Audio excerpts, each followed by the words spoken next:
परभनी शहर के गुलशन बाग इलाके में 26 जुलाई 2025 की आधी रात बड़ा विवाद खड़ा हो गया। रात 2 बजे भूमि अभिलेख विभाग के अधिकारी और कर्मचारी अचानक मौके पर पहुंचे और जमीन की माप जोख शुरू कर दी। ये विवाद वर्ष 1986 से चला आ रहा है और मामला अभी न्यायालय में लंबित है। फिर भी राजनीतिक दबाव और पुलिस प्रशासन की मदद से जबरन तार की फेंसिंग कर दी गई। पूरे क्षेत्र के रास्तों को बैरिकेड लगाकर बंद कर दिया गया। धारा 144 जैसा माहौल बनाकर लोगों की आवाजाही पर रोक लगा दी गई। सुबह होते ही करीब 400 से 500 लोग वहां पहुंचे। पुलिस ने उनका स्वागत किया और मौके पर ट्रैक्टर, सीमेंट के ट्रक, गिट्टी के ट्रक, पानी के ट्रक, टैंकर और ड्रिलिंग मशीन भी लाई गई। इसके बाद खुदाई का काम शुरू हुआ। आंदोलनकारियों ने मांग की है कि इस पूरे प्रकरण के जिम्मेदार नगर निगम आयुक्त को तुरंत निलंबित किया जाए, गैर कानूनी फेंसिंग तुरंत हटाई जाए और मौके पर मौजूद नगर निगम कर्मचारियों को भी निलंबित किया जाए। उप विभागीय दंडाधिकारी और तहसीलदार पर आरोप है कि उन्होंने अपने पद का दुरुपयोग करते हुए जातीय विदेश द्वेष भड़काने की विशेष कोशिश की। साथ ही शिवसेना शिंदे गुट के नेता आनंद भरोसे और बीजेपी जिलाध्यक्ष सूरज भुमरे पर भी गैर कानूनी भीड़ जुटाने का आरोप लगाया गया है। पुलिस प्रशासन पर भी सवाल उठाए गए हैं कि उन्होंने धारा 144 जैसा माहौल बनाकर क्षेत्र में दहशत पैदा की। इस पूरे मामले पर नागरिकों और राजनीतिक नेताओं ने कड़ी आपत्ति जताई। लोक पुकार न्यूज डिजिटल पर नए महीने में जो गुलशना बाग में तार फिनिशिंग हुई, उस ताल्लुक से सुजात भाई अंबेडकर से हमारी बात हुई। अगर ये तार फिनिशिंग ये गवर्नमेंट नहीं निकालती है तो सुजात भैया के नेतृत्व में एक मोर्चा निकलेगा, जन आक्रोश मोर्चा। अगर उसमें कुछ गलत होता है तो ये प्रशासन की जवाबदारी रहेगी। यहाँ पर वकील साहब ने अजय देवगन, सुनील शेट्टी, देवान के नाम लिए, मगर मोगली का नाम लेना भूल गए, जो चड्डी पहन के फूल खिलाए। मैं वो मोगली को भी बोलना चाहता हूँ कि परभनी का वातावरण खराब ना करे। जैसा सर ने कहा कि हमें मंदिर से कोई आपत्ति नहीं है, जो मंदिर पहले पोजीशन में था वही पोजीशन में रखो। हमको ना किसी के धर्म में हमको इंटरफेयर करने का कोई अधिकार नहीं है, और वो मंदिर के लिए सकल मुस्लिम समाज उसका कभी विरोध नहीं करता। मगर जो मोगली जो काम कर रहा है, और एक साथ में बगीरा एक है जो सुबह सुबह कहीं भी फोटो खींच लेता है और फेसबुक पे डालता है, वो बगीरे से भी ये कहना चाहूंगा कि जंगल में रहो, तुम्हारी जगह जंगल में है। अगर सिटी में आओगे तो वंचित बहुजन अघाड़ी को मालूम है कि आपको किस तरीके से वन विभाग के जरिए जंगल में भेजना है। मैं इतने अल्फाज कह के सबको जय हिंद, जय महाराष्ट्र। अस्सलाम वालेकुम। सबसे पहले हमारे जाफर खान, मूसा खान और एडवोकेट इंचार्ज वकील साहब, इनका शुक्रिया अदा करता हूं। भाई, परभनी के हालात, देश के हालात, महाराष्ट्र के हालात, दिल्ली के हालात, दिल्ली के हालात आप सबको पता है। नागोबा मंदिर मुस्लिम की जगह है, ये भी सबको ही मालूम है। मगर ओरिजिनल ये है कि वहां पर एक वडर समाज का एक मूर्तिकार आया था। उस मूर्तिकार ने खलबट्टे, सील लोगों को बेच के एक बड़े पत्थर से, वो प्राचीन मंदिर नहीं है, वो आरजी मंदिर है। और 1985 के अंदर यूसुफ कॉलोनी के अंदर डॉक्टर रशीद साहब ने प्लॉटिंग किए थे। और मैं जब तालीम पाता था तो उस टाइम पे जाता था मैं कि भाई वो मूर्ति का रहने का बेचते बेचते एक दिन उसको गुस्सा आया, अपनी वो नागोबा की मूर्ति, सांप की मूर्ति बनाया और वहां छोड़ के चलेगा। अब वो ठीक है, लोगों ने वहां पर जानकारी कुछ नहीं करे, सोई भी कौम थी, सो गई भी थी। अब ये भाई को विधानसभा में इसको वोट नहीं डाले बोलकर चिढ़ आ गई। भाई तेरे को नहीं डाले मगर तेरे भाई को तो डाले ना, तेरे बड़े भाई को एक जुट होके डाले। अभी एक को पेशाब, एक को पैखाना का।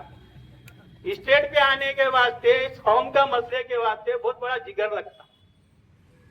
और ये राजकारण हमाकू और तुम्हाकू समझना है।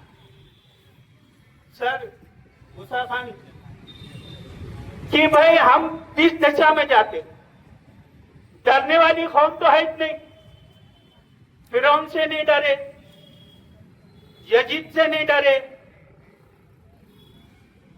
कि कोई जुल्मकारी से डरे ही नहीं, क्योंकि शहादत का प्याला पीना मुसलमान का धर्म है, कर्तव्य है। हमारी खामोशी जो कि हम वोट के टाइम में, क्योंकि आप पुलिस प्रशासन को ये करते दोषी ठहराते भाई। गुलशना बाग के अंदर उत्तर में न हिंदू है, न पश्चिम में है, न दक्षिण में है, न इसमें है, चारों तरफ से मुस्लिम है और बीच में नागोबा है। भाई वो मंदिर का भी विरोध नहीं कर रहे ना। मैं तो अपने पत्रकार में बोला था कि भाई हम वो मंदिर का भी विरोध नहीं करते, हम गणपति का भी विरोध नहीं करते, मगर गणपति लोकमान्य तिलक का होना चाहिए ना भाई। सार्वजनिक तिरंगा लगा दिए, देश की आजादी लड़े, अकेले नहीं लड़े क्या? अरे हमने भी उसकी कुर्बानी करे, अरे हमारे पुरखों ने भी कुर्बानी करे। अगर गांधी जी इस टाइम में अगर जिंदा रहते थे ना तो वापिस आने के अंग्रेजों के हवाले कर देते थे ये देश, क्योंकि ये देश के अंदर ऐसे धोबी हो गए हुए हैं। भगवा अपना धोरा, हरा अपना धोरा, सफेद अपना धोरा। अब भाई ये देश का ही नहीं क्या पूरा सत्यानाश करके रखे हुए है। तुम्हारी हमारी 140 करोड़ देशवासी हो गए, 35 करोड़ मुसलमान है। 35 करोड़ में से तो 15 करोड़ सोवियत रहते, 10 करोड़ों को नहीं का कुछ ही नहीं। भाई 5-10 करोड़ के अंदर तुम कहां तुम्हारा आमदार और खासदार बना सकते हो भाई? तुम्हारी औकात सिर्फ नगर पालिका की, नगर सेवक की है, इसके आगे की तुम्हारी कोई औकात नहीं है। विधानसभा की भी भूल जाना, माँ के पेट में का अगर बच्चा निकाल के भी वोट डाले तो तुम आमदार नहीं बन सकते। खासदार की तो बहुत दूर की बात है, बहुत दूर की है। अरे तुम 25 में नगर अध्यक्ष नहीं बने तो तुमने है नहीं क्या, तुम क्या अपने कौम को नहीं क्या दिशा देंगे? बोलने वाले मेरे को तो मेरे अपने आप पे नहीं क्या फखर महसूस होता, क्योंकि मैं सरदेव बाबा साहब अम्बेडकर का नहीं क्या कार्य करता हूँ। ये जबान में ताकत जो है नहीं क्या दलित चळवळी में आज तक मेरे गुरु विजय रेव जी वाकोड़े साहब है, क्योंकि उन्होंने हमेशा मुझे ये सिखाया है कि यूसुफ कलीम कभी तू पीठ में नहीं बताना, क्योंकि हर काम में तो अपना सीना ठोक के नहीं के सामने आना। इसलिए नहीं कि मैं नहीं कि हमारे वंचित के टीम को हमने ये बताया भी है कि भाई नागोबा का मंदिर का मसला ये है, वहाँ अवैध तरीके से नहीं कि ये है। टाइम होते जा रहा है। कलेक्टर साहब को और इम्तियाज खान साहब का नहीं क्या, वकील साहब का बहुत तहे दिल से शुक्रिया अदा करता है कि 2 महारथी यहाँ से नहीं क्या बदली अचानक हो गई है। एक महाआयोग, दूसरा कलेक्टर। मैंने देवानंद उसका नाम रखा था, आपको मालूम है, गुप्त मीटिंग के।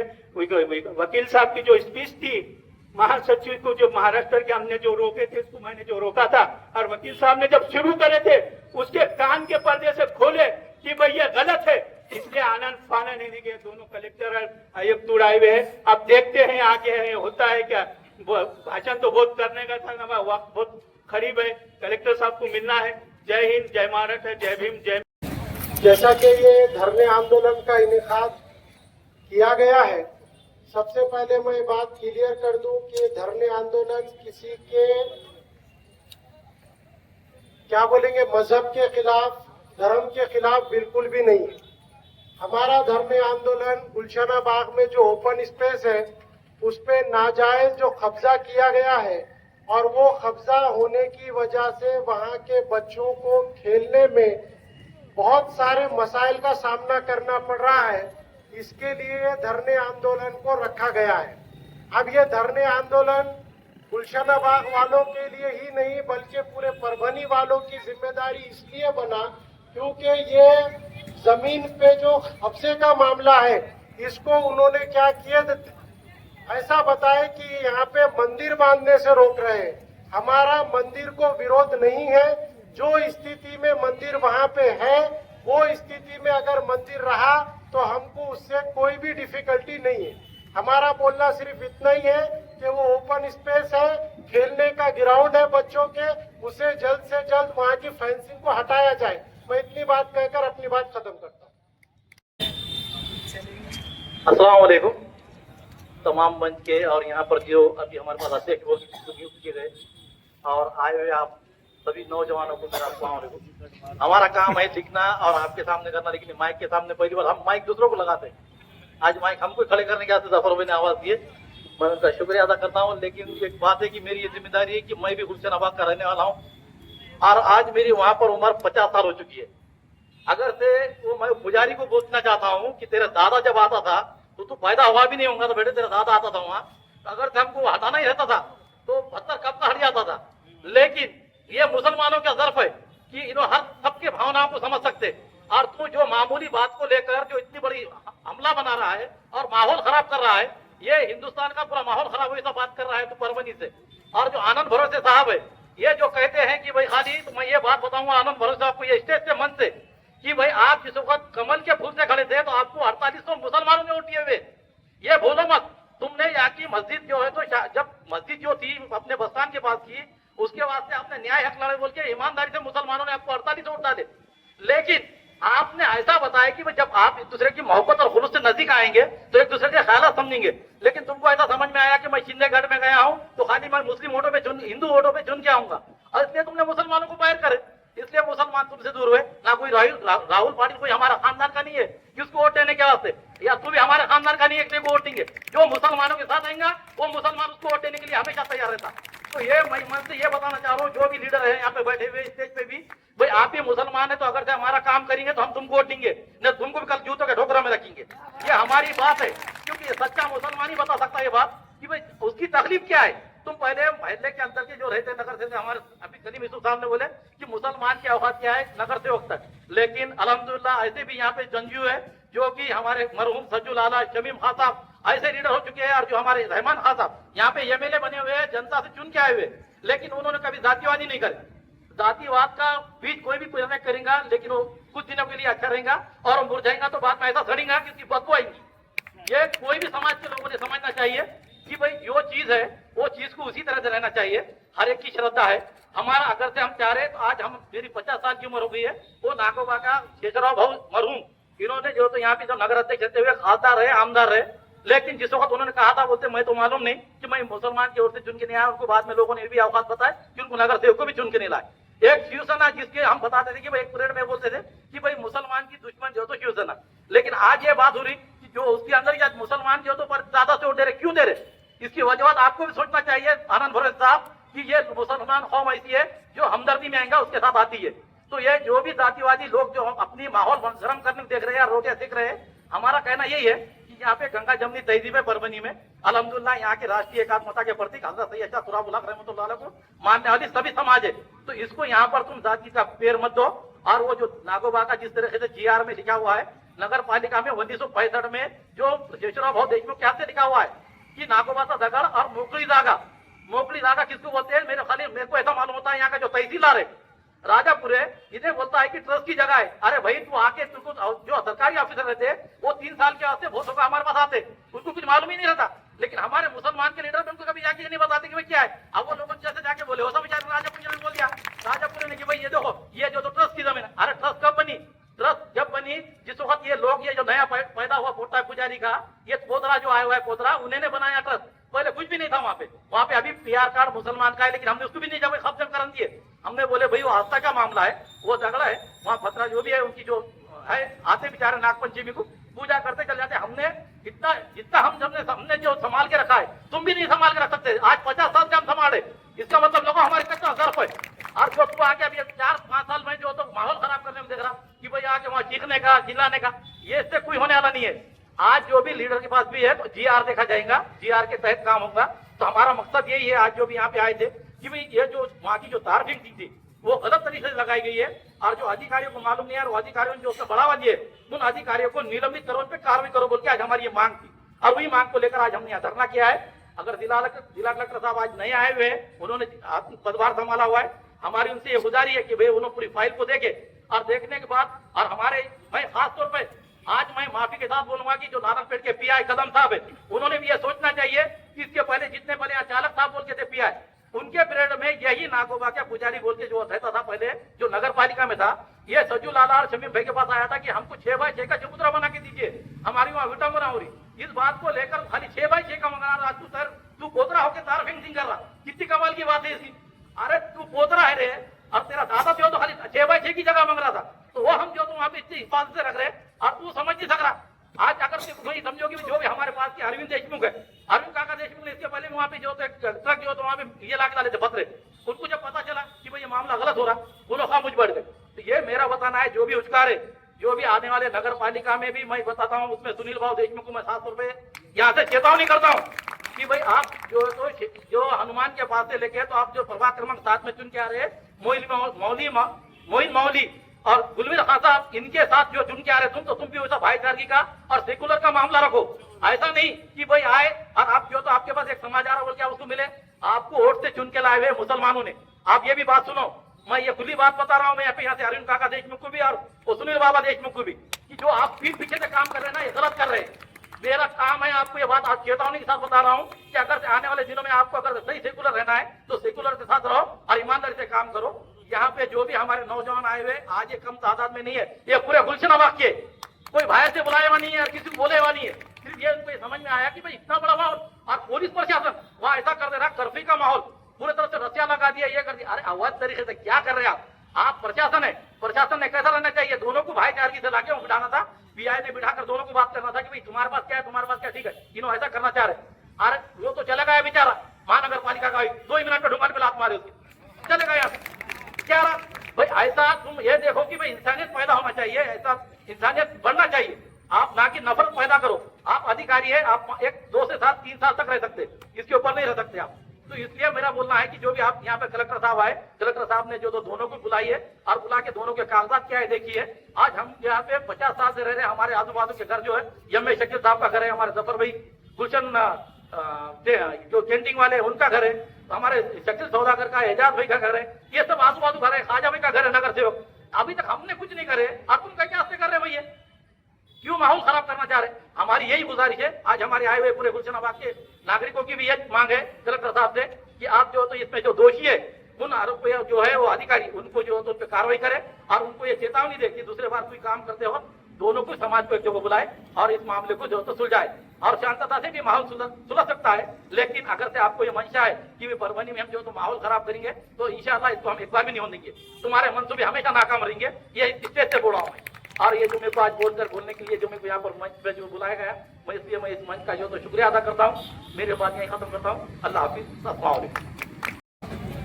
अस्सलाम वालेकुम वरहमतुल्लाहि वबरकातुहू। हाज़रीन, क्योंकि वक्त काफी तेजी से आगे बढ़ रहा है और सूरज भी अपनी गर्माहट आपके सामने पेश कर रहा है, क्योंकि हमारे सदस्य साहब को हुक्म है कि जो लफ्ज आपके सामने कुछ बोलूं, इसलिए मैं खड़ा हुआ हूँ, बस 2 मिनट में आपसे रुखसत हो जाऊंगा।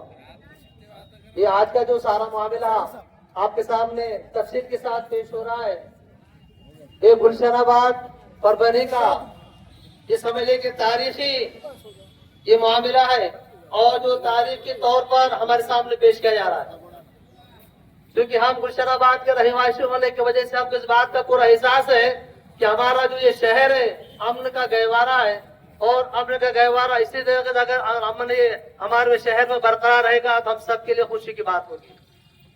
क्योंकि ये मंदिर का मामला होने की वजह से हम मंदिर के कोई भी उसकी मुखालिफत नहीं करते, क्योंकि हमारे यहाँ पर बिरादर वतर भी है, भाईचारे वाला मामला भी है। लेकिन हमको ये देखना है कि जहाँ पर ये मंदिर बनाया जा रहा है उसके अतराफ और अकनाफ में तकरीबन 4 से 5 मसाजिद है, और जब यहाँ पर मंदिर अगर बनता है तो वहाँ पर जाहिर सी बात है कि शोर और शराब होगा, लहू लाभ होगी, और न जाने दूसरी बात गांवों की तरफ वहाँ पर जो मुश्किलात का सामना होगा, इस वजह शहर का जो अमन है हो सकता है कि वो खराब होने की तरफ हो जाए।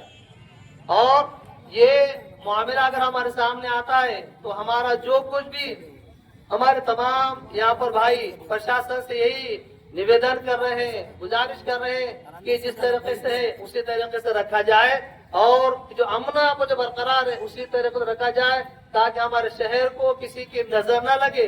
नजर लग जाएगी तो जाहिर सी बात है कि नजर बद की वजह होने की वजह से बड़े से बड़ा पत्थर ही फूट जाता है, तो दिल की कौन सी बात है। यही हमारी गुजारिश है। बहुत सारी बातें आपने सुनी, हमें चाहते हैं कि 2-2 मरतबा वही बात को दोहराया जाए।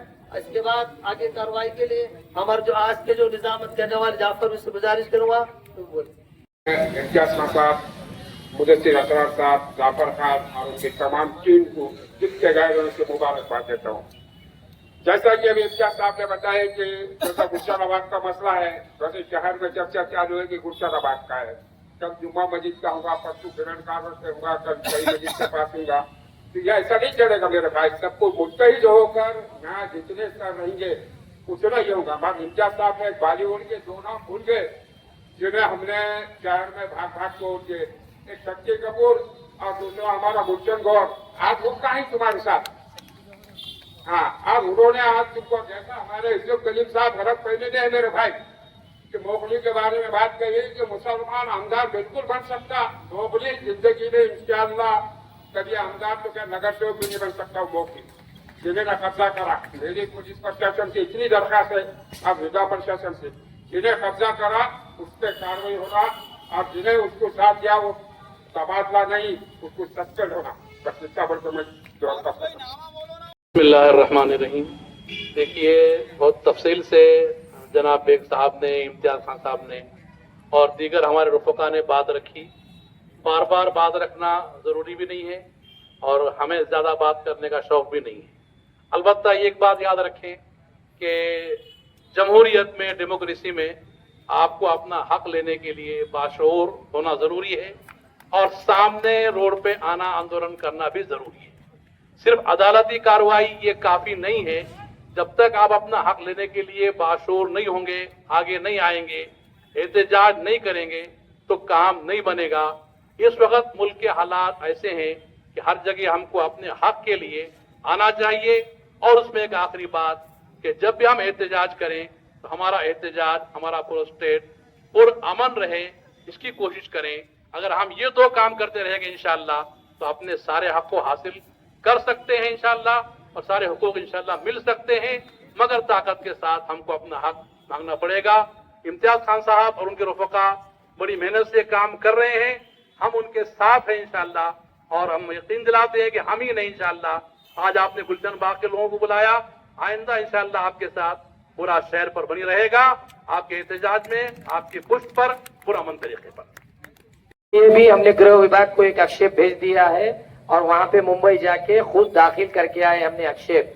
बांधकाम की तैयारी कर रहे हैं वो, इसलिए आप लोगों को मुनज़्ज़म रहना जरूरी है। गृह विभाग से परवानगी के बगैर नहीं बनता। उसके खिलाफ भी हम एक रिट पिटीशन हाई कोर्ट में फाइल करने वाले हैं कि 1991 का जो कायदा है, जैसी स्थिति वैसे बांधकाम की परवानगी देने में नहीं आना। तो इंशाल्लाह शासन नहीं देगा, लेकिन इस चीज के लिए आपकी ताकत की, आपके साथ की जरूरत लगेगी। इंशाल्लाह इसी तरह आप हमारी हिम्मत बढ़ाए, आपका साथ दे। आप तमाम लोगों का शुक्रगुजार हो कि आप तमाम लोग वक्त से वक्त निकाल कर आए।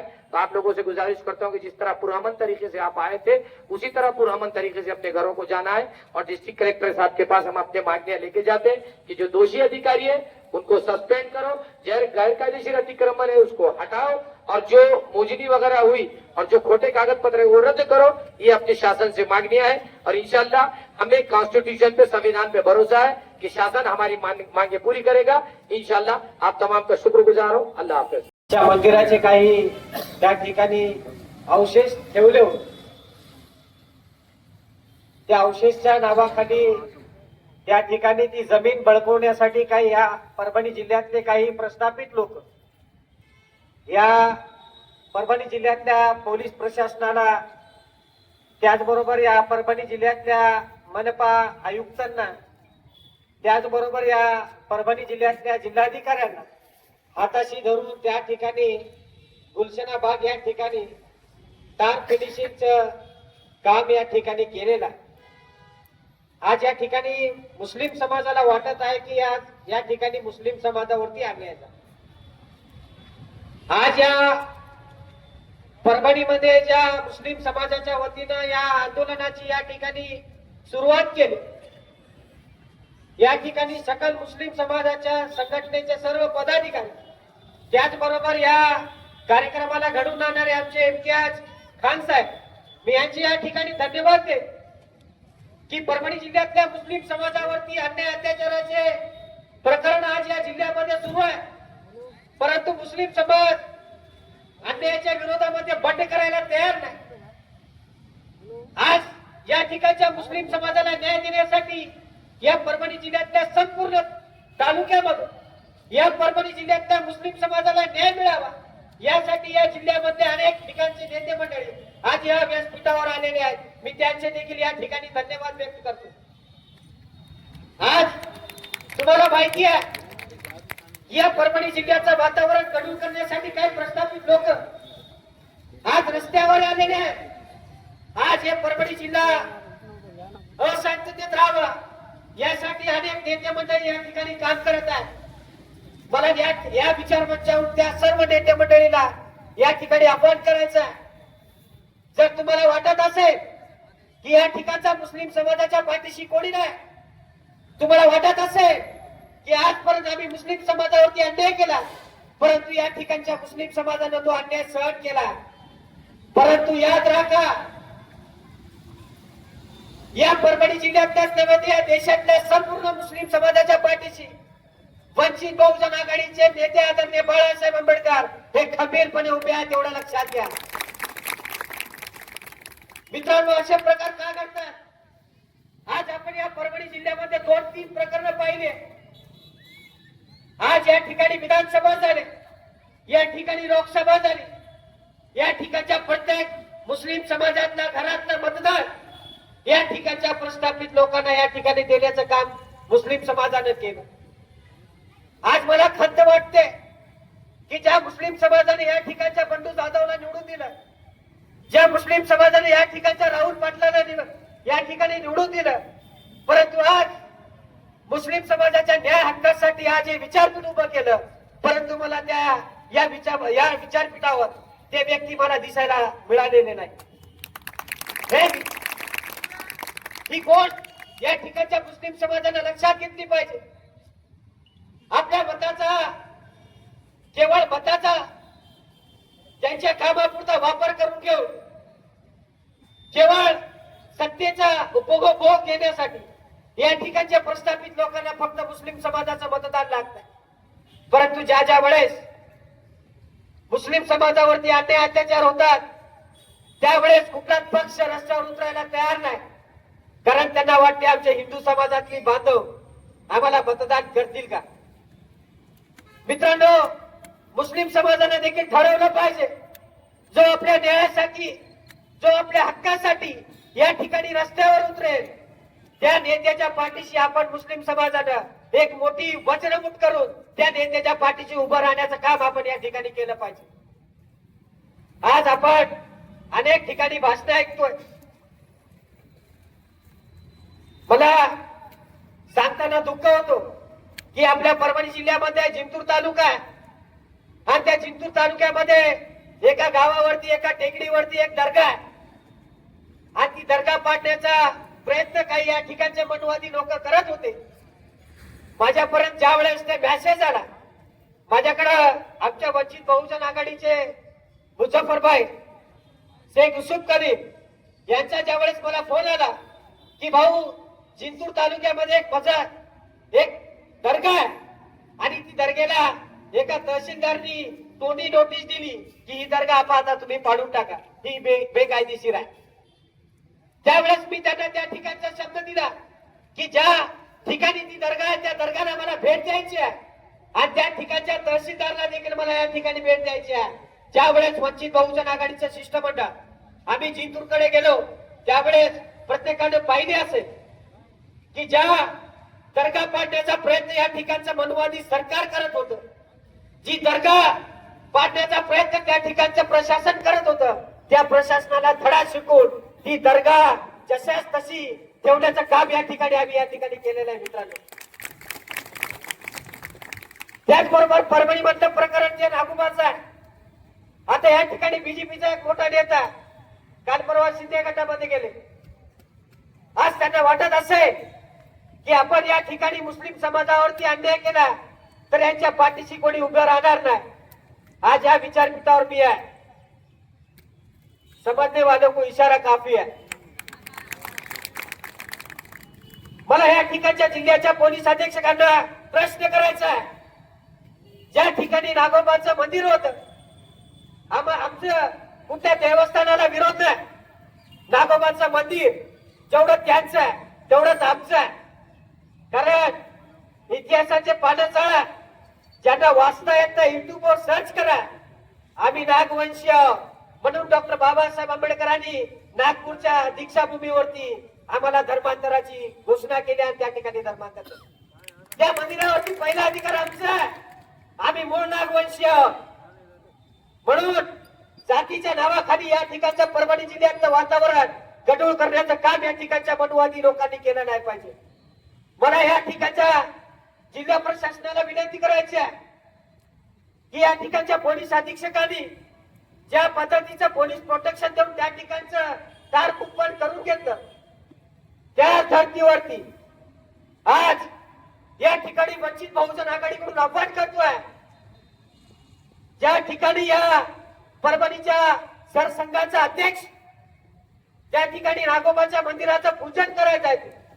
आज या देशामध्ये माहिती आहे की RSSचं रजिस्ट्रेशन नाही, तरी देखील RSS ची संघटना या देशामध्ये काम करते.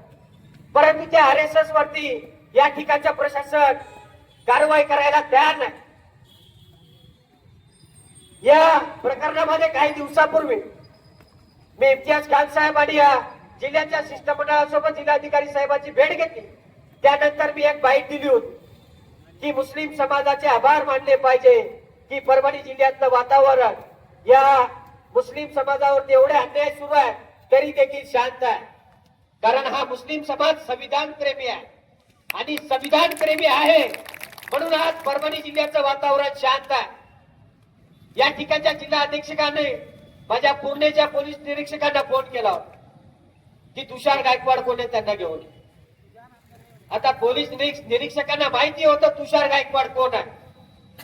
माझी काय मीटिंग SP कार्यालयामध्ये झालेली नाही. आज SP कार्यालयाच्या बाहेर मी या ठिकाणी पोलीस अधीक्षक साहेबांना विनंती करतो, भारतीय संविधानाने सर्वांना स्वतंत्र बोलण्याचा अधिकार दिलाय. भारतीय संविधानाने सर्वांना स्वतंत्र राहण्याचा अधिकार दिलाय आणि भारतीय संविधानाने ज्या ज्या ठिकाणी अन्याय होतो, ज्या ज्या ठिकाणी अन्याय अत्याचार होतात त्या ठिकाणी त्यांच्या विरोधामध्ये बंड करण्याचा अधिकार देखील भारतीय संविधानाने दिलेला आहे. एवढं लक्षात तुम्ही घेतलं पाहिजे. ज्या जागेचा वाद या ठिकाणी न्यायामध्ये आहे, जो प्रकरण न्याय प्रविष्ट आहे, या ठिकाणच्या पोलीस अधीक्षकांना देखील माहिती आहे, या ठिकाणच्या जिल्हा अधिकाऱ्यांना माहिती आहे, या ठिकाणच्या मनपा आयुक्त जे पळून गेले धैर्यशील जाधव त्यांना देखील माहिती आहे.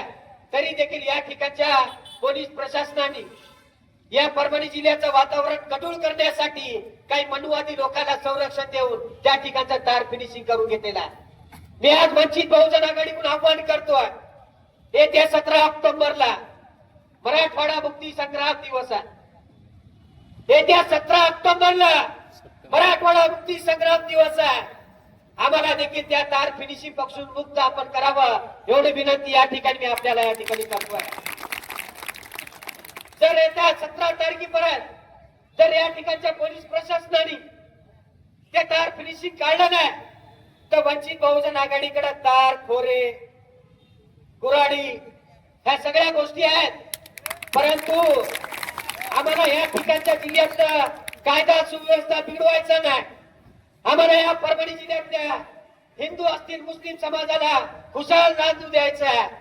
म्हणून मी या ठिकाणी आवाहन करतोय, ज्या धर्तीवरती पोलीस प्रशासनाने या ठिकाणच्या प्रस्थापित लोकांना संरक्षण देऊन तार फिनिशिंग करण्याचं काम केलं, त्या धर्तीवरती आम्हाला देखील आपण या ठिकाणी संरक्षण दिलं पाहिजे आणि ते तार फिनिशिंग एकदा 17 सप्टेंबरच्या अगोदर आपण या ठिकाणी काढायला एवढी अपेक्षा मी या ठिकाणी बाळगतो.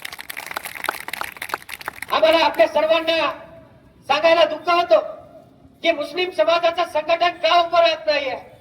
आज आपल्या मुस्लिम समाजाचे अनेक नेते इतर पक्षात काम करतात.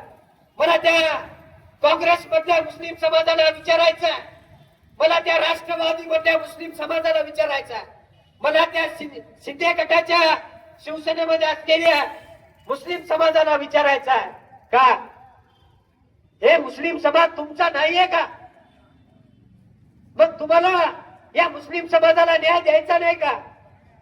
म्हणून आज मित्रांनो लक्षात घ्या, यांना केवळ तुमचे मत पाहिजे, यांच्या नेत्याला केवळ तुमचे मत पाहिजे, परंतु तुमच्या हक्क अधिकारासाठी रस्त्यावर उतरायला तयार नाही. म्हणून मुस्लिम समाजानं एक वचनमूठ तयार केली पाहिजे.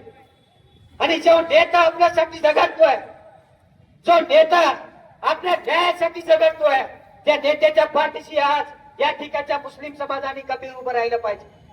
धमकीचे फोन मला देखील येतात, परंतु तुषार गायकवाड कुणाच्या बापाला घाबरत नाही, कारण माझा बाप आदरणीय बाळासाहेब आंबेडकर मुंबईमध्ये बसलेले आहे. माझ्या चळवळीत येताना माझ्या परिवाराला मी एक शब्द दिला होता की तुम्हाला 2 लेकरं आहेत, एक लेकरू तुम्हाला चांगलं सांभाळू शकतो, परंतु एका लेकराचं जीवन या देशामधल्या या परभणी जिल्ह्यातल्या गोरगरिबांना न्याय देत असताना जर तुषार गायकवाडचं बलिदान जरी केलं तर मी खुशालपणे द्यायला तयार आहे. मी या ठिकाणच्या प्रशासनाला विनंती करतो की आम्ही ओळखत नाही कोण आनंद भरोसे, आम्ही ओळखत नाही ते कोण आरएसएसचे लोक आहेत, परंतु या ठिकाणच्या जिल्हाधिकाऱ्याला आम्ही ओळखतोय, या ठिकाणच्या पोलीस अधीक्षकांना आम्ही ओळखतोय, या ठिकाणच्या मनपा आयुक्तांना आम्ही ओळखतोय. आमचा अधिकार आहे, आम्ही तुम्हाला प्रश्न केले पाहिजे. आज या ठिकाणी कमी प्रमाणामध्ये आम्ही आहोत, परंतु येत्या काही दिवसामध्ये आम्ही एक वंचित बहुजन आघाडीकडून आव्हान करणार आहोत. आणि ते आव्हान असं असेल, या जिल्ह्यातल्या प्रशासनाला जर कायदा सुव्यवस्था अबाधित ठेवायचं असेल तर हे अन्याय अत्याचार थांबले पाहिजे. जर हे अन्याय अत्याचार थांबले नाही ते येत्या काही काळामध्ये वंचित बहुजन आघाडीकडून या जिल्हाधिकारी कार्यालयाला टाळा ठोकल्याशिवाय आम्ही शांत राहणार, एवढं लक्षात घ्या. आज मला अनेक पोलीस मित्र मला ऐकतायत, मला अनेक पोलीस मित्र या ठिकाणी ऐकतायत. मला त्या पोलीस मित्रांना विनंती करायची आहे की माझा मेसेज तुमच्या साहेबांना द्या की ज्या जागेचा वाद न्याय प्रविष्ट आहे त्या जागेवरती बेकायदेशीर प्रोटेक्शन देण्याचं काम या ठिकाणच्या पोलीस प्रशासनाने कसं केलं आणि त्या ठिकाणी प्रोटेक्शन देण्याचं काम केलं असेल तर तुम्हाला कुणाचं लेटर आलं होतं आणि कुणाच्या सांगण्यावरून तुम्ही त्या ठिकाणचं प्रोटेक्शन दिलं ते पत्र तुम्ही या ठिकाणी जाहीर केलं पाहिजे. या ठिकाणच्या जिल्हाधिकारी साहेबांना या ठिकाणी विनंती करतोय, बिचारा चव्हाण साहेब नवीन आलेले आहेत, त्यांना आपलं प्रकरण माहिती नाही, परंतु या आंदोलनाच्या माध्यमातून त्यांना देखील मला एक विनंती करायची आहे, जर तुम्हाला अतिक्रमण काढायचे असतील, जर तुम्हाला वादाच्या जमिनीमध्ये वाद निर्माण करायचा असेल, जर तुम्हाला मंदिरं बांधायची असतील तर माझ्याकडे एक जागा आहे, त्या जागेवरती नागोबाचं मंदिर भव्य दिव्य आपण बांधू. या परभणी जिल्ह्यामध्ये वसमत रोडवरती एक ग्राउंड आहे, काय तुकाराम महाराज नावचं कुठलं तर गाव, संत तुकाराम कॉलेज, त्या ग्राउंड वरती मोठा मॉल होत आहे. त्या मॉलच्या बाहेर एक भव्य दिव्य असं एक नागोबाचं आपण या ठिकाणी मंदिर उभं करूया आणि त्या मंदिराला वंचित बहुजन आघाडी मागे तेवढा निधी द्यायला द्या.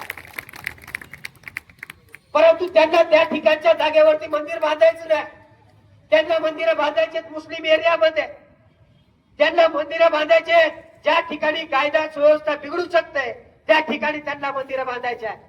अरे मी मुस्लिम समाजासोबत चर्चा करताना मुस्लिम समाजाने मला सांगितलं, भाऊ मंदिर आहे आम्हाला हरकत नाही, कारण आमच्या पूर्वजांनी त्यांना ती जागा मंदिरासाठी दिली होती, परंतु त्याने जे बेकायदेशीररित्या त्या ठिकाणी कार फिनिशिंग केलं, आमचा विरोध त्या कार फिनिशिंगला, एवढं लक्षात घ्या. म्हणून जिल्हा प्रशासनाचे कान भडकवण्याचं काम या ठिकाणचे मनुवादी लोक करत आहेत. म्हणून या ठिकाणच्या पोलीस अधीक्षक साहेबांना, या ठिकाणच्या पोलीस डिपार्टमेंटच्या सर्व कर्मचाऱ्यांना मला एक सांगायचं की मुस्लिम समाज त्या मंदिराच्या विरोधात नाहीये. आज अफवा फैलल्या जाती की मुस्लिम समाज ते मंदिर होऊ देत नाही. अरे बाबांनो, मुस्लिम समाज त्या मंदिराच्या विरोधात नाहीये. जे बेकायदेशीर जे प्रकरण न्यायालयामध्ये सुरू आहे, न्यायालयामध्ये प्रकरण सुरू असताना तुम्ही बेकायदेशीर त्यांना परवानगी दिलीत कशी? म्हणजे या ठिकाणच्या प्रशासनाला परभणी जिल्ह्यातलं वातावरण गढूळ करायचं आहे. काल परवा संविधानाची विटंबना झाली. परभणी परभणीत नाही तर विदेशामधल्या लोकांना परभणी जिल्हा कळायला लागला आणि ते प्रकरण ताजं असताना हे नागोबाचं प्रकरण पुढे आणण्याचा प्रकार काय आम्हाला लक्षात आलेला नाहीये. म्हणून या ठिकाणच्या मुस्लिम समाजाला विनंती करतो की तुम्ही घाबरून जायची गरज नाही. आदरणीय बाळासाहेब आंबेडकरांसोबत माझं बोलणं झालेलं आहे आणि हा विषय आम्ही बाळासाहेब आंबेडकरांपर्यंत पोहोचवलेला आहे आणि साहेबांचं उत्तर होतं, जो प्रकरण न्यायप्रविष्ट आहे त्या प्रकरणावर न्यायालयाच्या न्यायाधीशाचा अधिकार आहे. जो निर्णय न्यायालय देईल या ठिकाणच्या प्रशासनाला मान्य करावा लागणार आहे आणि लवकरात लवकर वंचित बहुजन आघाडीकडून या ठिकाणच्या पोलीस प्रशासनाला देखील माझा हा मेसेज आहे. या ठिकाणच्या मनपा आयुक्तांना माझा हा मेसेज आहे. या ठिकाणच्या जिल्हाधिकाऱ्यांना माझा हा मेसेज आहे की येत्या काही दिवसामध्ये परभणी जिल्ह्याचं जिल्हा सत्र न्यायालय या न्यायालयाच्या निबंधकांना या ठिकाणी वंचित बहुजन आघाडी एक लेटर लिहिणार आहे. हा प्रकरण न्यायप्रविष्ट असताना या ठिकाणच्या पोलीस प्रशासनाला या ठिकाणच्या जिल्हा प्रशासनाला या ठिकाणी न्यायालयाने परवानगी दिली होती का ते तार फिनिशिंग करण्यासाठी. जर कोर्टाचं उत्तर जर या ठिकाणी नाही आला तर त्या ठिकाणी जे उपस्थित होते मग तो नेते असतील किंवा अधिकारी असते त्या सर्वांवरती 353 प्रमाणे गुन्हा दाखल झाला पाहिजे. हे या ठिकाणी वंचित बहुजन आघाडी मागणी करणार आहे. आज बऱ्याच दिवसापासून हे प्रकरण सुरू आहे. अनेक लोक माझ्या बोलण्यामध्ये मला भेटायला आले. अनेक प्रशासनातल्या अधिकाऱ्यांनी मी इथं येऊ नये म्हणून प्रयत्न केले, परंतु त्या अधिकाऱ्याला माहिती आहे तुषार गायकवाड हे कोणाच्याच बापाला घाबरत नाही. पूर्णा तालुक्यातून येऊन या शहराचं नेतृत्व करतोय, जिल्ह्याचं नेतृत्व करतोय. मी ज्यावेळेस आंबेडकरी चळवळीमध्ये आलो त्यावेळेस घरावरती तुळशीपत्र ठेवलेलं आहे आणि ते तुळशीपत्र ठेवून या सामाजिक चळवळीमध्ये काम करतोय.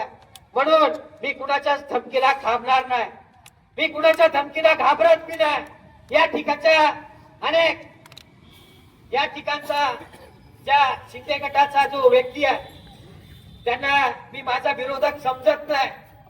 कारण विरोधक ज्याला समजलं पाहिजे जो आपल्या टक्करचा आहे, परंतु तो व्यक्ती असा मला वाटत नाही की आपल्या टक्करचा असेल. कारण मी या ठिकाणी मुस्लिम समाजाला आव्हान करतोय, हा प्रकरण केवळ परभणी पुरता मर्यादित नाहीये.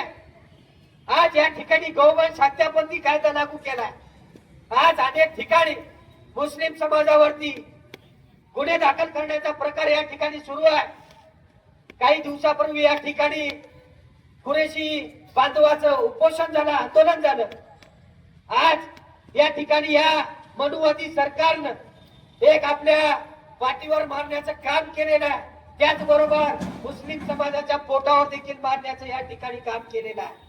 मग या ठिकाणी मुस्लिम समाजाने या मनुवादी सरकारच्या विरोधामध्ये येत्या महापालिका इलेक्शन मध्ये या ठिकाणच्या मुस्लिम समाजाने येत्या जिल्हा परिषदच्या निवडणुकीमध्ये या मुस्लिम समाजाने येत्या नगरपालिकेच्या निवडणुकीमध्ये या मनुवादी सरकारला मताच्या पेटीमधून धडा शिकवल्याशिवाय मुस्लिम समाजानं शांत राहायचं नाही. कारण जोपर्यंत तुम्ही अन्यायाच्या विरोधामध्ये बंड करणार नाही तोपर्यंत तुमची या ठिकाणी कोणी दखल घेणार नाही. हे प्रशासन आपल्या बाजूने नाहीये. या ठिकाणचं कुठलं डिपार्टमेंट या ठिकाणी मुस्लिम समाजाच्या बाजूने नाहीये. त्यामुळं आपल्या सर्वांना एकजुटीनं एकत्र येऊन या सर्व ताकदीच्या पाठीशी उभं राहावं लागणार आहे आणि यांच्या आव्हानाला उत्तर देण्यासाठी वेळोवेळी ज्याच्या वेळेस या ठिकाणी आंदोलनं होती त्या सर्व आंदोलनामध्ये या ठिकाणी मुस्लिम समाजाने मोठ्या ताकदीने या ठिकाणी उभं राहिलं पाहिजे. जाता जाता परत एक आव्हान मी या ठिकाणी करतोय. या जिल्हा प्रशासनाला माझी विनंती आहे, विनंती समजा का तुम्ही आव्हान समजा. येत्या 17 तारखेपर्यंत बेकायदेशीर केलेलं तार फिनिशिंग आपण काढलं ना, येत्या 17 तारखेच्या नंतर वंचित बहुजन आघाडी ते तार फिनिशिंग काढण्यासाठी पुढाकार घेईल एवढं लक्षात घ्या. यानंतर ज्या धर्तीवरती तुम्ही त्या जातीवादी लोक जे परभणी जिल्ह्याचं वातावरण गडोळ करण्यासाठी काम करत होते, ज्या धर्तीवरती त्यांना संरक्षण देण्याचं काम या ठिकाणी प्रशासनाने केलं, त्या धर्तीवरती तुम्ही आम्हाला देखील, कारण आम्ही देखील भारताचे नागरिक आहोत, आम्ही देखील संविधान प्रेमी आहोत आणि संविधानाने तेवढाच अधिकार आम्हाला देखील दिलेला आहे, त्या धर्तीवरती तुम्ही आम्हाला या ठिकाणी संरक्षण दिलं पाहिजे. जर तुम्हाला वाटत असेल की या ठिकाणचा कायदा सुव्यवस्था बिघडला नाही पाहिजे, या ठिकाणच्या न्यायालयाच्या आव्हानाला, या ठिकाणच्या न्यायालयाच्या आदेशाची पायमल्ली होऊ नये, हे जर तुम्हाला वाटत असेल तर या ठिकाणच्या प्रशासनाने पुढाकार घेऊन ते तार फिनिशिंग आपण काढावं, अन्यथा आम्ही सक्षम आहोत. आम्हाला कायदा सुव्यवस्था, कायदा हातात घ्यायला आपण मंजूर करू नये, एवढीच विनंती मी या ठिकाणी करतो. मला आपण सर्वांनी शांतपणे ऐकून घेतलं त्याबद्दल मी सर्वांचे या ठिकाणी धन्यवाद देतो. आपण 1, 2, 3 घोषणामध्ये माझं भाषण या ठिकाणी मी संपवणार. छत्रपती शिवाजी महाराज की, डॉक्टर बाबासाहेब आंबेडकरांचा, डॉक्टर बाबासाहेब आंबेडकरांचा नारे तकबीर, नारे तकबीर. खुदा हाफिज. अभी हमने भारत के करोड़ों लोगों ने, सारे लोगों ने एक संविधान अपनाया है और हम सब ने वो संविधान खुद पर लागू कर रखा है.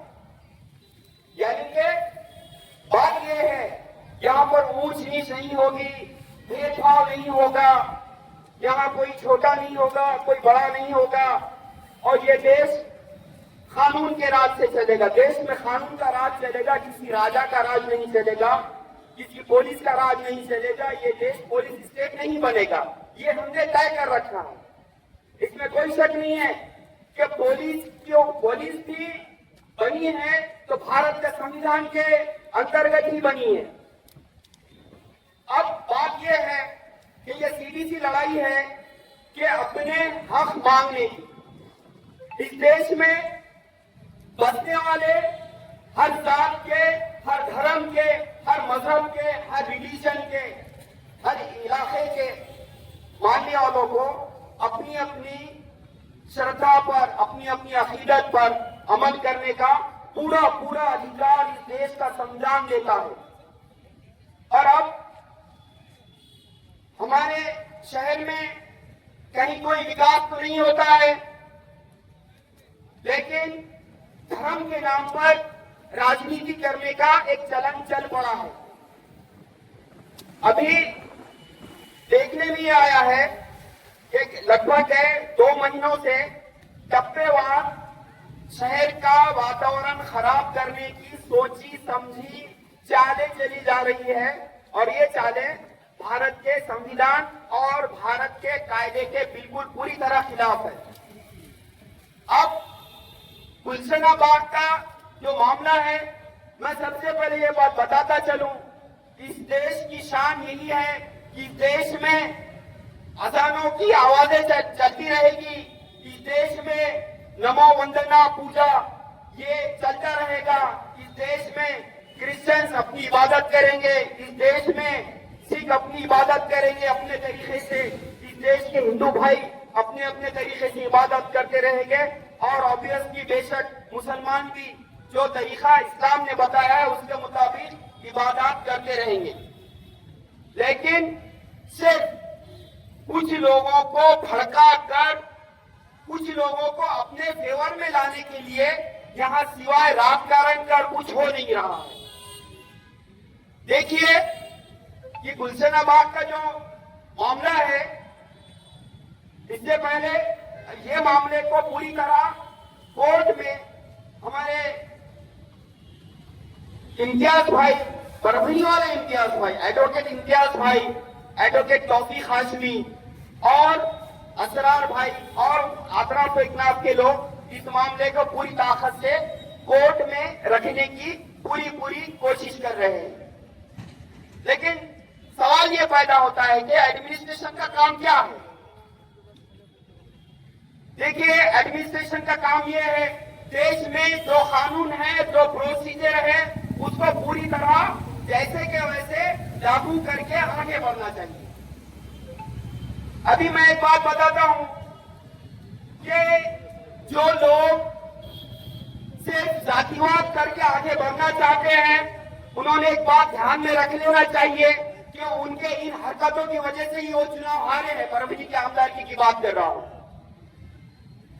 देखिए वो होता कैसे है, जिस भी देश में चुनाव होते हैं और वहां पर जो रिलीजियस माइनॉरिटी, धार्मिक अल्पसंख्यक जो भी होते हैं, उसकी एक मिसाल आप ले सकते हैं बांग्लादेश। बांग्लादेश में एक बीएनपी नाम की पार्टी है, बांग्लादेश नेशनलिस्ट पार्टी। उस पार्टी को वहां पर कट्टरपंथी पार्टी माना जाता है। वो पार्टी एक ही काम करती है, बांग्लादेश में बसने वाले आबाद हिंदुओं को गालियां गलौज करना, बात बात पे वहां के हिंदू भाइयों पे जुल्म करना, ये काम है उस कट्टरपंथी पार्टी बीएनपी बांग्लादेश की पार्टी का। तो जब भी बांग्लादेश में चुनाव होता है तो वहां की माइनॉरिटीज, वहां बसने वाले हिंदू, क्रिश्चियन, SC ST के लोग उस पार्टी को एक भी वोट नहीं देते। दुनिया में माइनॉरिटीज उस पार्टी को कभी वोट नहीं डालती जो कट्टरपंथी पार्टी है और जो माइनॉरिटी धार्मिक अल्पसंख्यकों को तकलीफ देने का काम करती है। अब यहाँ पर क्या हो गया है कि एक आदमी हर बार कुछ ना कुछ करके मुद्दे को उछालता है। मैं आपको पूरे भरोसे के साथ कह रहा हूँ, जब भी जो भी पॉलिटिशियन धर्म के बचाने की बात करता है, इससे बड़ा धोखा, इससे बड़ा झूठ और इससे बड़ा पाखंड कुछ होता ही नहीं है। अभी देखिए, इससे पहले एडवोकेट इम्तियाज खान, असरार भाई, फारूक ओबीसी और हमारे एडवोकेट तौफीक हाशिमी, असरार भाई, ये सब लोग जब कलेक्टर साहब के पास गए थे तो वहां आदर भाई, ये सारे लोग गए थे, तो उन्होंने वाज़ेह तौर पे ये कहा था कि जो प्रोसीजर है वो फॉलो करना चाहिए। कमिश्नर ने छुट्टी के दिन क्या क्या किया था ये सबको पता है। मैं आपको एक बात बता दूं कि परभनी का एक YouTube चैनल है, परभनी महानगर, जिसे हमारे शेख इफ्तिखार भाई, उसके रूहे रवा है, वो बड़ी मेहनत से न्यूज कलेक्ट करते हैं। तो देखिए, परभनी महानगर में एक न्यूज पब्लिश हुई थी, वायरल हुई थी, क्योंकि इफ्तिखार भाई परभनी महानगर वाले उसी इलाके के रहने वाले हैं, उनको इसकी मालूमात अच्छी खासी है। उन्होंने अपनी न्यूज में ये बताया था कि इससे पहले वो मामले को लगभग सुलझा दिया गया था, जिसके तहत नगर पालिका में ये बात तय हो गई थी कि वहां पर स्नेक टेम्पल, नाग मंदिर के लिए लगभग 10 बाय 10 की जगह दे दी जाएगी। और सब ये मानते हैं कि कई लोगों के मैंने वीडियोस देखे और कलेक्टर साहब के पास भी ये कहते हुए सुना, ये शहर के जिम्मेदार लोग, ये वो गवर्नमेंट लैंड है। मैंने जो न्यूज सुनी मैं वो बात बता रहा हूँ, पेपर्स तो मैंने नहीं देखे। जुडिशियल वर्क हमारे एमिनेंट एडवोकेट इम्तियाज खान साहब और एडवोकेट तौफीक, ये दोनों देख रहे हैं, हमारे भाई बहुत मेहनत से काम कर रहे हैं। अब सवाल ये पैदा होता है कि जब ये मामला बहुत पहले लगभग हल कर लिया गया था, फिर उसके बाद उस मुद्दे को बार बार उछाला क्यों जा रहा है? सिर्फ और सिर्फ पॉलिटिकल बेनिफिट लेने के लिए यहाँ पर शासन प्रशासन इनको भी तो एक किस्म का तराजी हो रहा है। बार बार क्या है ये, पुलिस की गाड़ियां आ जाती है, पुलिस की डिप्लॉयमेंट हो जाता है, मच्छर काटते हैं और फिर पूरा सब होता है, पुलिस वहां कई बार लगी रहती है। अरे पुलिस फोर्स का और भी तो काम है, लेकिन राजकीय नेता गैर जरूरी ये मामले को उलझा रहे हैं। तो मैं महानगर न्यूज की बात कर रहा था कि महानगर में इफ्तिखार भाई ने जो डिटेल न्यूज जारी की थी, उसमें ये कहा था कि वो 10 बाय 10 की जगह देकर वहां पर ये मामला लगभग सुलझा दिया गया था। अभी देखिए, बात ये है कि भाई जब मामला सुलझ सकता था बातचीत से, तो बातचीत से मामला क्यों नहीं सुलझाया गया और फिर उसको मुद्दा बना के वहां पर जोर जोर से नारे लगाने से मैं बार बार कह रहा हूं, इस धरती के असरात और तासीर प्लुरलिटी अनेकता इस देश की शान है। यहाँ पर मस्जिद, मंदिर, चर्च, गुरुद्वारा, शिवालय ये सब रहेगा। ये है, इसी को भारत कहते हैं। लेकिन भारत को हर बार गंदे और थड़किलात पॉलिटिकल बेनिफिट के लिए दागदार किया जाता है, जख्मी किया जाता है। शासन प्रशासन का भी काम ये है कि आप पैदा हुए हैं भारत के संविधान की कोख से। कोई अगर चीफ मिनिस्टर है या होम मिनिस्टर है या कोई भी मिनिस्टर है, वो भी शपथ लेता है भारत के संविधान की। अब जब यहाँ तक के कोई आमदनी का फॉर्म भरता है तब भी वहां पर उसको ऐसी शपथ लेनी पड़ती है कि जो भी मामला मेरे पास सामने लाया जाएगा मैं उसको बिना किसी भय या उसका निवारण करूंगा। मेरा कहना यह है कि शासन प्रशासन, तुम गुलाम हो भारत के संविधान के, तुम गुलाम हो, तुम नौकर हो भारत के प्रोसीजर लॉ के। तुम्हारा काम है पब्लिक ट्रैंक्विलिटी मेंटेन करना, लोगों को साथ लेकर। लेकिन अब उस आदमी को समझना चाहिए जो इस मुद्दे को बार बार कम्युनल कर रहा है, जातिवादी कर रहा है। अरे तू अगर ये नहीं करता तो 50-60 हजार वोट तेरे अपोजिशन वाले को नहीं चले जाते थे। तेरे इस हरकतों की वजह से 50-60 हजार माइनॉरिटी के वोट डर के चले गए और हमेशा ऐसा ही होने वाला है। अगर ये मुद्दे ये नेता नहीं छोड़ेंगे तो यहाँ पर की माइनॉरिटी ऐसे लोगों के खिलाफ ही उठाती रहेगी। अहम बात यह है कि ये लड़ाई लीगल है। लीगल लड़ाई सिर्फ एडवोकेट कोर्ट में नहीं लड़ते हैं। लीगल लड़ाई का अटूट हिस्सा होता है पुलिस प्रशासन, कलेक्ट्रेट। अब महापालिका के कार्य क्षेत्र में है तो कमिश्नर भी उसका हिस्सा है। एक अकेले आदमी के बस की भी बात नहीं है और एक अकेला आदमी कानून को पूरी तरह लागू भी नहीं कर सकता है। इसका मतलब यही हुआ है कि सब तालमेल से, अच्छी नीयत से अगर काम करेंगे तो ये मसला बड़ा है। हमारा मकसद ये यहाँ पर हमारे साथियों ने ये जो मामला रखा है ये भड़काने के लिए भी नहीं रखा है और भड़कने के लिए भी नहीं रखा है। लेकिन ये यहाँ किस लिए रखा है कि देखो इस देश के संविधान ने हमको हक दिया है अपनी बात पुरअमन तरीके से रखने की। और कुछ लोग होते हैं हवाओं के साथ और दिखाते हैं कि वह है चिराग के साथ। हवाएं कोशिश करती है चिरागों को बुझाने की, लेकिन ऐसे दोहरे लोग जो अंदर से हवाओं के साथ है और दिखाने के लिए चिरागों के साथ है, ऐसे लोगों से मेरी हाथ जोड़ के रिक्वेस्ट है कि आप सीधे सीधे खुल जाओ और हवाओं के साथ रहो। राजकारण से गंदा धंधा कुछ नहीं है।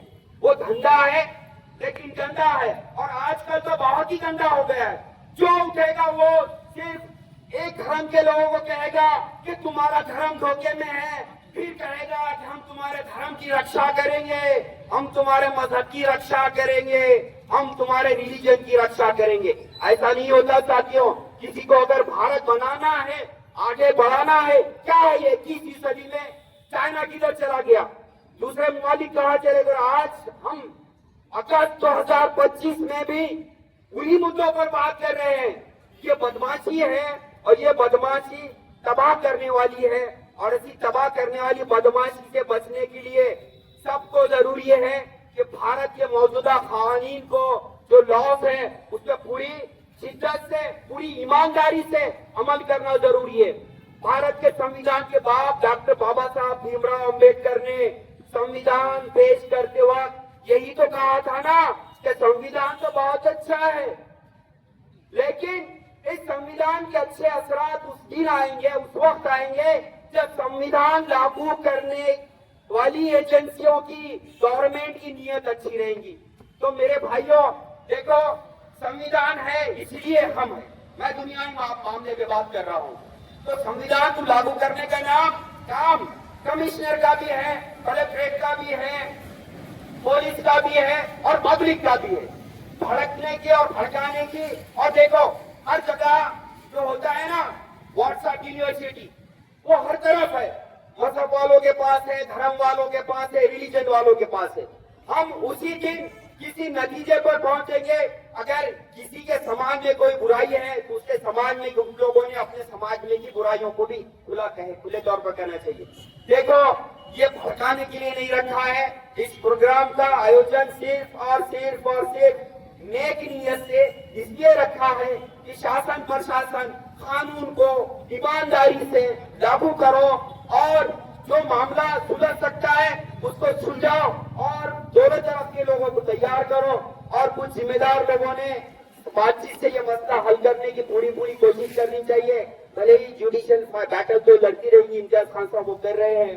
मेरा कहना ये है कि कानून को पूरी ईमानदारी नेक नियत से लागू करने का काम सारे एजेंसीज का है और सबने करना चाहिए। और यही किया जाएगा तभी अमन, परमानेंट पीस स्टैब्लिश होगा। और अमन कायम करने वाले बंदे अल्लाह के अच्छे बंदों में गिने जाते हैं। और सिर्फ बहकाने, भड़काने, भांडोल करने वाले लोगों को कुछ मिलने वाला नहीं। जो लोग भड़काएंगे वो मुंह की खाए। जो लोग मेहनत कर रहे हैं सच्चे दिल से, अल्लाह उनकी मेहनतों को नाकाम नहीं करेगा। और मेरी पूरे सारे एजेंसी से हाथ जोड़ के गुजारिश है कि आप भारत के कानून को परवनी में भी पूरा का पूरा नेक नियत से लागू करो। इसके उसके कहने पर मत जाओ। सत्ताओं का क्या है, सत्ताएं तो बदलती रहती है। अरे कौन राज सिकंदर नहीं रहा, कोई 50 साल जिसने हुकूमत करा वो भी नहीं रहा। तो देखो, कोई रहने वाला नहीं है, एक दिन तो सबको जाना ही है। लेकिन फसाद बर्पा मत करो यार। प्यार मोहब्बत का देश है, ये शहर भी प्यार मोहब्बत का है। प्यार मोहब्बत, माया मोहब्बत से आगे बढ़ा जा सकता है। नफरतें फैलाओ मत। नफरतें इतनी फैल रही है, सर्वे है कि बीपी, शुगर, ये बीमारियां बढ़ रही है। किसलिए बढ़ रही है भाई साहब? ये सिर्फ और सिर्फ नफरतों की वजह से बढ़ रही है। नफरतें मत बढ़ाओ, प्यार मोहब्बत, यही पैगाम आगे बढ़ाओ। और शासन प्रशासन से और एक बार विनती है कि बराए मेहरबानी तुमको जो सैलरी मिलती है ना, ये पब्लिक के टैक्स की सैलरी मिलती है। और ये आपको किस लिए देते हैं सैलरी? कि आप भारत के कानून को, सारे लॉज को, procedural laws, penal laws, constitution laws, सारे लॉज को आपने नेक नियत से पूरी खुले मन से लागू करना चाहिए। और ये हमारी रिक्वेस्ट है। देखिए, बहको मत, भड़को मत, भड़काओ मत। जय हिंद, जय महाराष्ट्र, अल्लाह हाफिज।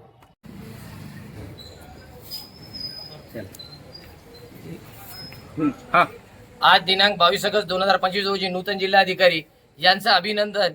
अन्यायग्रस्त, पीडाग्रस्त जे गुलशनाबादचे नागरिक आहे, समस्त मुस्लिम समुदाय ज्यांच्यावर दिनांक 26/7/2025 रोजी अन्याय अत्याचार करण्यात आला, संविधानाची हत्या करण्यात आली, त्या संदर्भात आम्ही आमची पीडा घेऊन जिल्हाधिकारी साहेबांकडे आलो होतो. त्यांना विनंती केली, सगळी पार्श्वभूमी प्रकरणाची समजून सांगितली आणि त्यांचं स्वागत आम्ही आमच्या निवेदनानं परभणी शहरामध्ये केलेलं आहे. आज स्वागताची प्रथा कशी आहे आपल्या समाजामध्ये की एखादा पुष्पगुच्छ देऊन, हार देऊन असा त्यांचा सत्कार समारंभ केला जातो. परंतु आम्ही आमच्या निवेदनाच्या मार्फतनं की जो लोकशाहीने प्रस्तावित केलेला आहे त्याप्रमाणे आम्ही आमचं निवेदन देऊन त्याचं स्वागत केला आणि जिल्हाधिकारी साहेबांनी याला चांगला प्रतिसाद दिला. त्यांनी सगळं ऐकून घेतलं आणि सांगितलं की ज्या दोषींनी या गैरकायदेशीर अतिक्रमणाला मदत केली आहे त्यांच्याविरुद्ध ते लवकरच कारवाई करणार आहे आणि सदरील प्रकरणामध्ये शासनाला कळवतो असं सुद्धा त्यांनी आश्वासन दिलेलं आहे. आणि आम्हाला जिल्हा प्रशासनाकडून आशा आहे आणि संविधानावर आमचा विश्वास आहे की या संदर्भात आम्हाला न्याय मिळेल. एवढं सांगून आपल्या माध्यमाने माझे 2 शब्द संपवतो. जय हिंद, जय महाराष्ट्र.